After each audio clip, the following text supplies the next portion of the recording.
Assalamualaikum warahmatullahi wabarakatuh. Bismillahirrahmanirrahim. Alhamdulillahirrahmanirrahim. Pada kesempatan pagi hari ini, saya ucapkan terima kasih kepada anak-anakku yang masih tetap mengikuti pembelajaran. Tentunya walaupun dalam kondisi pembelajaran secara daring tidak langsung tatap muka, tetapi tidak mengurangi semangat kalian untuk mengikuti pembelajaran.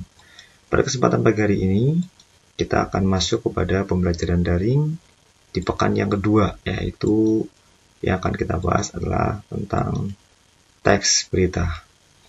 Kemudian,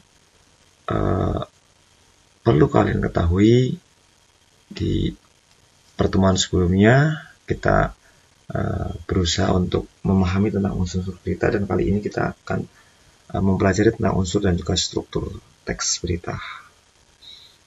Oke, ini ada gambar yang pertama, yang atas ini adalah M. Azaki yang mendapat juara 3 tingkat nasional Olimpiade Bahasa Indonesia, dan kemudian yang di bawahnya adalah Aluna Nur Asih yang mendapat juara 1 Olimpiade tingkat nasional yang diikuti secara nasional. Kemudian selanjutnya,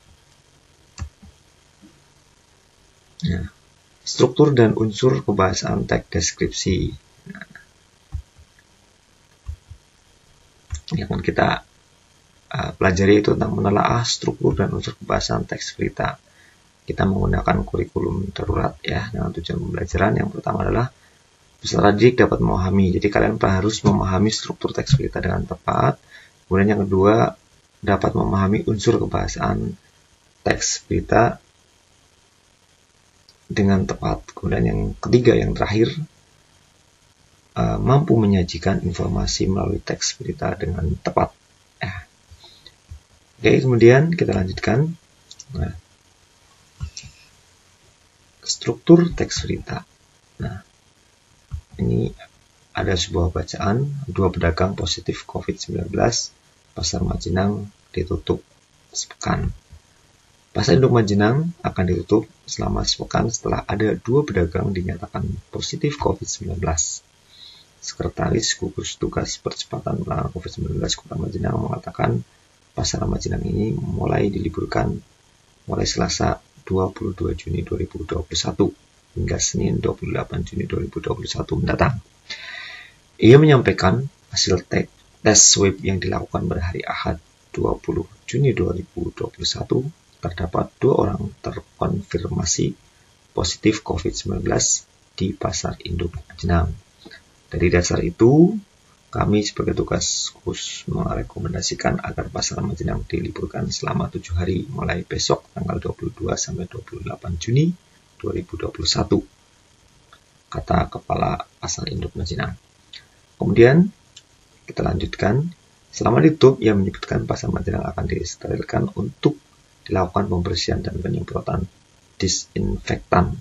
Selain itu, Pasar Majenang akan mensosialisasikan kepada para pedagang agar membentuk gugus COVID-19 di Pasar Majenang. Ini dilakukan semata-mata untuk melindungi keselamatan dan kesehatan masyarakat, khususnya para pedagang dan pembeli di pasar itu. Selama libur itu, kami juga minta kepada para pedagang untuk kerja bakti, bersih-bersih standnya masing-masing. Kami juga mengumpulkan tokoh masyarakat di situ agar membentuk gugus tugas di Pasar Majenang. Tutur bagi informasi Pasar Majenang. Inilah contoh berita Kemudian selanjutnya adalah struktur teks berita. Jika Anda perhatikan kembali teks-teks berita yang telah Anda baca atau simak berdasarkan struktur atau susunan teks-teks berita tersebut, dapat kita kelompokkan ke dalam 2 bagian, yakni berupa informasi yang penting dan informasi yang tidak penting. Informasi penting itu disebut sebagai pokok-pokok informasi atau unsur-unsur utama berita. Jadi diperhatikan di sini ya. Kemudian seperti pada pertemuan sebelumnya sudah dirangkum melalui 5W1H atau dalam bahasa Indonesia itu disebut adik Simba. A apa, di mana, K kapan, si siapa, M mengapa, dan Ba bagaimana. Jadi adik Simba. Sedangkan informasi tidak penting dalam sebuah teks berita hanyalah sebagai pelengkap atau penjelasan secara rinci mengenai pokok-pokok informasi. Jadi ini adalah perlu kalian perhatikan. Jadi ketika kalian membuat sebuah analisis nanti, perhatikan adalah unsur-unsur berita ya. Dari struktur berita itu adalah mulai unsur-unsurnya 5W dan 1H atau adik simbah. Kemudian selanjutnya, pokok-pokok informasi yang terangkum dalam rumus 5W 1H dalam sebuah berita biasanya ditekankan di bagian kepala berita. Jadi di awalnya itu, di kepala berita itu struktur berita yang awal itu adalah lead atau kepala berita. Kemudian ada di bagian berikutnya itu tubuh berita atau disebut body juga boleh. Adapun susunan dari unsur-unsur berita itu bisa variatif. Misalnya ada yang didahului dengan penyajian apa, ada pula yang diawali dengan kapan ya atau when. Sedangkan pertanyaan mengapa atau why dan juga bagaimana how biasanya diletakkan pada bagian-bagian tubuh ataupun badan berita. Jadi unsur-unsur ini akan muncul pada bagian tubuh berita ya. Jadi di awal ada yang namanya lead atau disebut sebagai kepala berita, kemudian ada tubuh berita atau disebut sebagai body. Informasi yang kurang penting yang lazim disebut sebagai uraian atau disebut sebagai ekor berita. Jadi di bagian akhir informasi yang tidak terlalu penting, tetapi ini merupakan bagian dari struktur, yaitu adalah pada bagian ekor berita. Kemudian yang berikutnya adalah dengan struktur penyajian semacam itulah susunan informasi dalam suatu pemberitaan tersaji dalam bentuk pola piramida terbalik. Ini nanti akan kalian perhatikan, ini ada pola piramida terbalik. Kemudian bagian awal merupakan bagian pokok dan semakin ke bawah berita itu merupakan perinciannya yang sifatnya cenderung tidak penting. Jadi dari awal ini karena bentuknya piramida terbalik ini ya. Jadi yang paling atas, yang paling penting atau bisa disebut sebagai hal yang terluas, lebih utama itu adalah pada bagian kepala berita ataupun disebut sebagai lead. Kemudian yang kedua adalah tubuh berita. Kemudian yang ketiga ekor. Ini adalah bagian struktur berita. Nah ini adalah struktur berita bagiannya ini ya. Kepala, kemudian tubuh berita atau bisa disebut sebagai body, kemudian adalah ekor. Nah ini adalah struktur berita yang harus kalian perhatikan ya. Struktur berita itu ada kepala berita, tubuh berita, kemudian ekor berita. Kemudian masih kita lanjutkan. Nah ini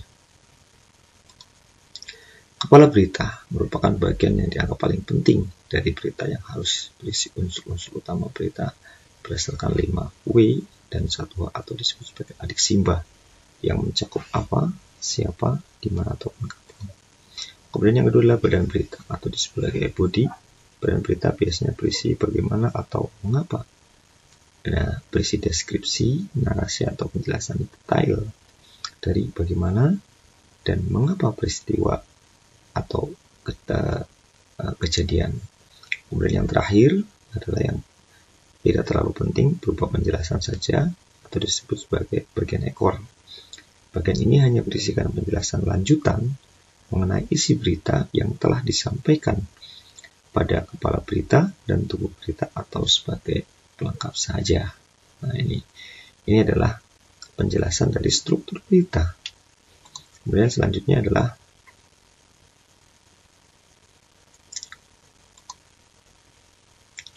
ini tugas untuk kalian, diperhatikan tugasnya, dicoba kalian menganalisis dari berita yang sudah kalian baca tadi di depan.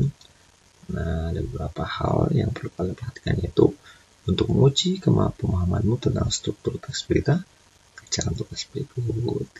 Gampang sekali. Tentukan struktur berita, kepala beritanya mana, tubuh beritanya mana, dan ekor beritanya mana.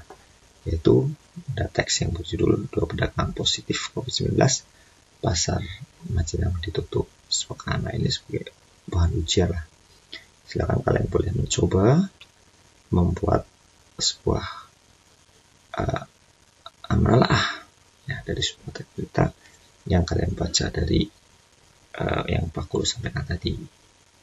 Kemudian yang selanjutnya, ini unsur kebahasaan teks berita. Unsur kebahasaan dalam teks berita merupakan kaidah atau aturan mengenai penggunaan bahasa dalam teks berita. Nah, berikut unsur-unsur atau kaidah kebahasaan dalam teks berita. Nah, ini ada beberapa macam. Yang pertama adalah bahasa baku. Yang pertama adalah bahasa baku dalam kaidah kebahasaan teks berita. Kemudian yang kedua adalah kata kerja verba atau kata kerja mental. Kemudian yang berikutnya adalah konjungsi temporal atau kronologis. Kemudian yang keempat ada yang namanya keterangan waktu, dan yang kelima adalah kalimat langsung dan kalimat tidak langsung, nanti akan dijelaskan oleh Pak Guru.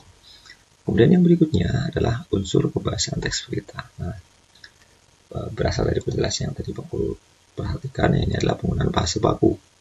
Apa yang dimaksud dengan bahasa baku?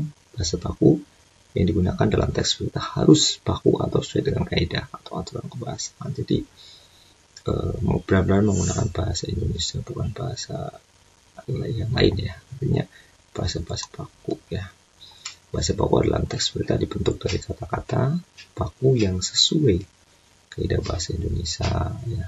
Sumbernya dari mana kata baku? Ya dari Kamus Besar Bahasa Indonesia atau KBBI ataupun EPI ataupun EID ya, seperti itu. Kemudian contoh kata-kata baku dan tidak baku nih, perhatikan. Ada contoh kata baku dan tidak baku nih ya. Kata bakunya apotek. Tidak baku apotik, kadang-kadang kita mau belanja beli obat kemana, ke apotik. Padahal yang kata bakunya adalah apotek, bukan apotik. Kemudian kata baku fitnah, ditulisnya fitnah. Harusnya tertulis nasihat, tapi banyak yang tulis nasehat. Ini tidak baku. Kemudian sekadar, tulisnya sekedar.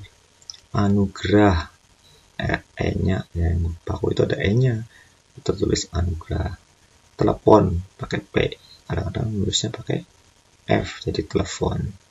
Andal, tertulisnya dia adalah pemain yang handal, padahal andal yang betul. Kadang-kadang kita juga menulis resiko, dia terkena resiko kecelakaan, padahal yang betul adalah risiko. Nah, kadang-kadang kita juga menulis dengan seksama, padahal yang betul adalah saksama. Nah, itu diperhatikan dalam kata baku dan tidak baku. Ya. Kemudian yang selanjutnya adalah kata kerja mental atau verba mental. Ya, kata kerja mental adalah kata kerja yang menerangkan aktivitas atau mengindrai atau persepsi, bisa berupa melihat, merasakan, ataupun mendengar. Nah, aktivitas kognisi, mengerti ataupun berpikir, dan aktivitas afeksi atau merasa, misalkan merasa khawatir dan lain sebagainya. Ada contoh misalkan, pemerintah harus melihat kondisi ekonomi masyarakat Indonesia secara real.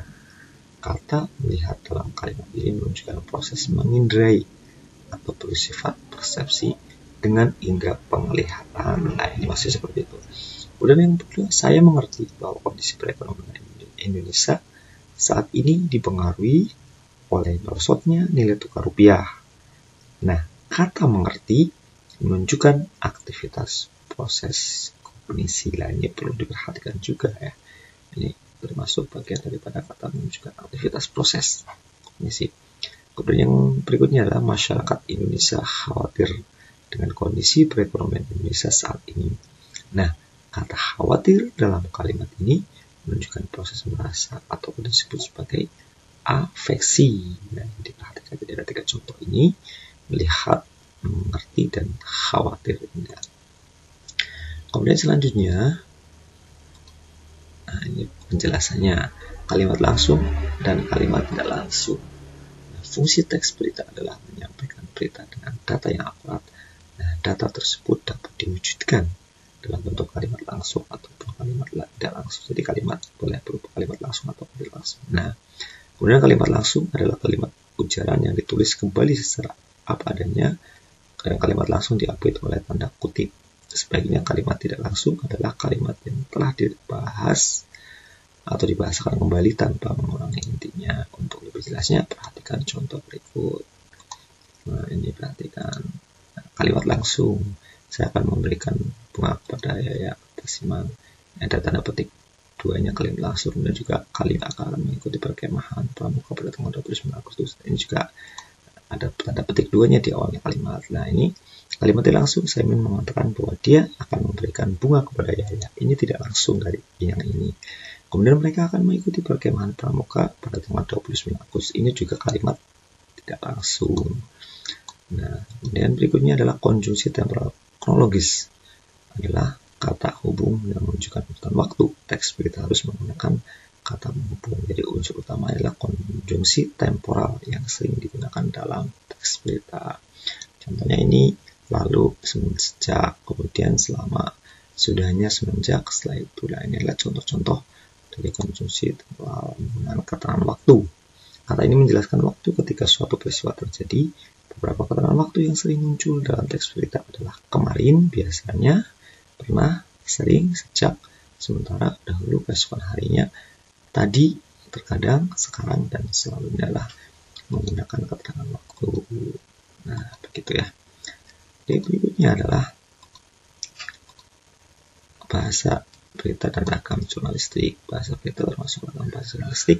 Bahasa jurnalistik bentuknya dapat bervariasi. Ya, ini bisa singkat ya. Jadi bahasanya itu singkat, kemudian padat ya. Dari singkat ini harus menggunakan langsung pada inti permasalahannya, padat yaitu menggunakan bahasa singkat yang telah diwakili. Oleh karena itu diksi harus digunakan dalam. Kemudian sederhana, terdapat menggunakan kalimat tunggal dan pendek ya, agar mudah dimengerti dan tidak berlebihan ya. Lugas yaitu menyampaikan informasi secara apa adanya dan tidak berbelit-belit. Kemudian menarik yaitu memilih kata yang efektif populer di kalangan masyarakat. Terima kasih. Alhamdulillahirrahmanirrahim. Pembelajaran kita telah sampai menuju ujungnya. Mudah-mudahan kita semua diberikan kesehatan oleh Allah Subhanahu wa Ta'ala dan kalian tetap semangat untuk mengikuti pembelajaran walaupun secara online. Terima kasih. Kita akhiri dengan baca alhamdulillah bersama-sama. Alhamdulillahirabbil alamin. Terima kasih. Assalamualaikum warahmatullahi wabarakatuh. MTS Negeri 1 Cilacap bisa